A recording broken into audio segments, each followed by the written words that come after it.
বাংলাদেশ সরকার 2014 সালে জাতীয় সম্প্রচার নীতিমালা 2014 নামে একটা নীতিমালা রাষ্ট্রপতির অনুমোদন ক্রমে গেজেট নোটিফিকেশন করে। সেই নীতিমালায় ছিল 4.1 ধারা ছিল, বলা ছিল যে বিজ্ঞাপন প্রচারের ক্ষেত্রে আন্তর্জাতিকভাবে স্বীকৃত চর্চা ও যৌক্তিক বিরতির সময়সীমা অনুসরণ করতে হবে। কিন্তু বাংলাদেশে যে ব্রডকাস্টিং যা আছে, যত টিভি টেলিভিশন আছে, কোথাও এই নিয়মটা আন্তর্জাতিক মান সময়টা তারা অনুসরণ করে না। আমি ইংল্যান্ডের, ইন্ডিয়ার এবং বিভিন্ন রাষ্ট্রের আমি যে বিজ্ঞাপন আইন সেগুলি পর্যালোচনা করছি এবং আদালতে সাবমিট করছি।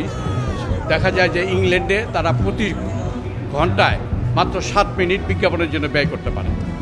অন্যদিকে যে ওই নীতিমালার মধ্যে আরেকটা ছিল যে বাংলাদেশে একটা সম্প্রচার কমিশন, ন্যাশনাল ব্রডকাস্টিং কমিশন। সেই কমিশনের দায়িত্ব হবে যে এই কমিশন সম্প্রচারিত অনুষ্ঠান, তথ্য এবং বিজ্ঞাপন সংক্রান্ত মান সম্পর্কে জনগণের অভিযোগ গ্রহণ এবং নিষ্পত্তিকরণের ব্যবস্থা গ্রহণ করবে। এই যে টেলিভিশনের মধ্যে যে জনগণের চাহিদার পরিপন্থী, যে তাদের সময় অনুযায়ী টেলিভিশন কর্তৃপক্ষ যতক্ষণ মনে করে ততক্ষণই বিজ্ঞাপন চালায়, এটার ব্যাপারে যে যারা ভিউয়ার, যারা টেলিভিশনের দর্শক, তারা যে কোথাও গিয়ে কমপ্লেন করবে সম্প্রচার নীতিমালা 2014 অনুযায়ী সেই সুযোগটা নাই, কারণ জাতীয় সম্প্রচার নীতিমালা অনুযায়ী সেই কমিশন এখন পর্যন্ত গঠন করা হয়নি। আমি একটা সমস্ত তথ্য উপাত্ত দিয়ে আমি হাইকোর্টে একটা রিট করছি, যে রিটটা জনাব বিচারপতি মোহাম্মদ আকরাম হোসেন চৌধুরী এবং জনাব বিচারপতি কে এম রাশিদুজ্জামান রাজার কোর্টে এটা উপস্থাপিত হবে।